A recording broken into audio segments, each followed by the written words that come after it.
Let's solve few problems based on functions of whatever topic we have discussed so far. Let's solve few problems.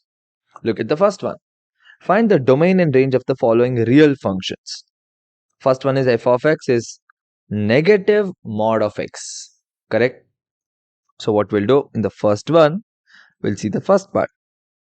Negative mod of x. We have to calculate the domain and the range. So for the first one, we'll start with the domain. See, domain is going to be, first it can take 0, 1, -1, -2. It can take any value, correct? So basically domain is set of real numbers. All real numbers it can take. Now coming to the range. See, mod of x is all positive. All positive real numbers, correct? Now, but when you have negative mod of x, it's going to give me set of all negative real numbers, including 0. Because 0 is neither negative nor positive. So we have to include 0 here. Fair enough? This is the first one. Now, second one also, we'll try to do it here itself. See the second one? Root of 9 minus x square. Very, very important. Because it cannot take all the values. No, not possible at all. I cannot say x is equal to 4, 9 minus 16 is going to give me negative. Not possible. So we have to be very careful about it. So in this first case, the domain is going to be, see, here, can it take a value of 3? Yes. Can it take a value of -3? Definitely. Anything more than that is not possible. That means it can take a value of x anywhere between 3 and -3, correct? So domain becomes x such that x is between -3 and 3, or x belongs to -3, 3. This becomes the domain. Fair enough? This is the domain. Now coming to the range. See, now when it comes to the range, what all values it can give, isn't it? Now, see, suppose if x value is 0. Okay, suppose x value is 0. Then f of x is going to give me plus or minus 3. Correct? Suppose if x value becomes 1 or -1, take anything. You are going to give us root of 9 minus 1, which is going to give me root 8. 2 root 2. That means maximum value what we can get is 3. Isn't it? Plus or minus 3 if you take the root. Plus or minus 3. Maximum is that. And the least value has to be 0. That means it can give me any value from 3 to -3. Correct? Both are included. So range becomes x such that x belongs to -3 to 3. Now here one more thing I want to specify. If you are not comfortable using x for the range also, you can take any other value. You can say y. Okay, that is completely fine.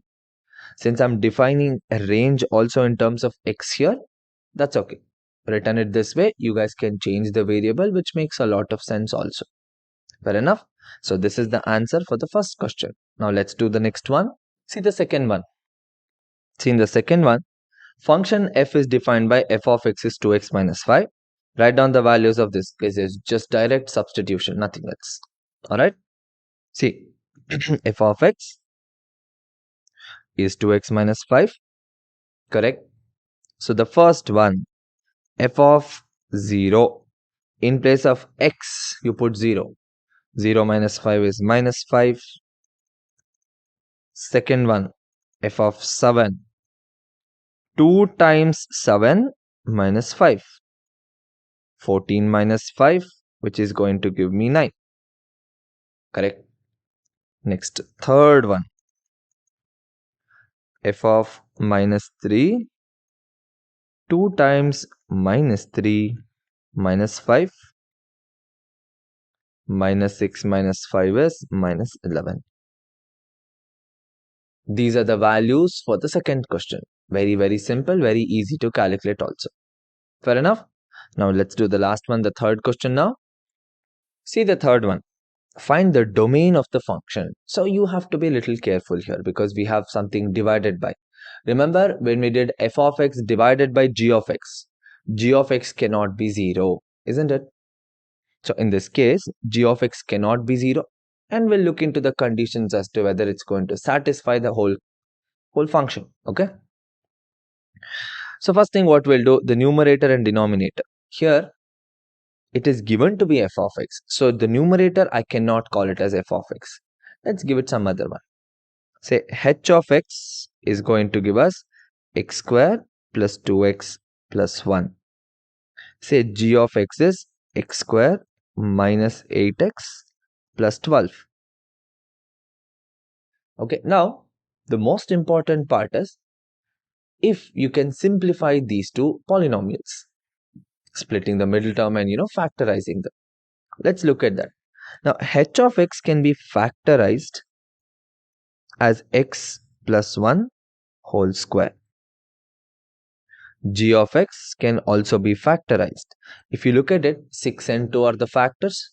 So it's going to give us x minus 2 into x minus 6. This is going to give us the factor, isn't it?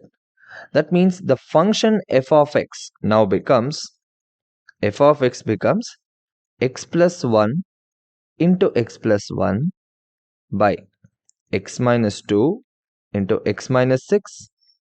Now remember, the denominator should not be 0. Correct? That is the whole criteria.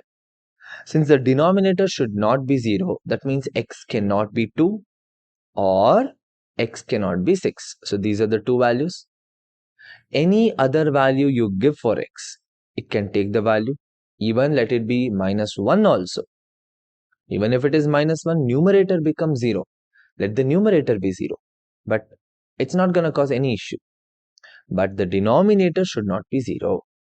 That's why what we have here, x plus 1 into x plus 1 by x minus 2 into x minus 6. Correct? So in this case, the domain is going to become set of all real values, set of all real numbers, minus two values, 2 and 6.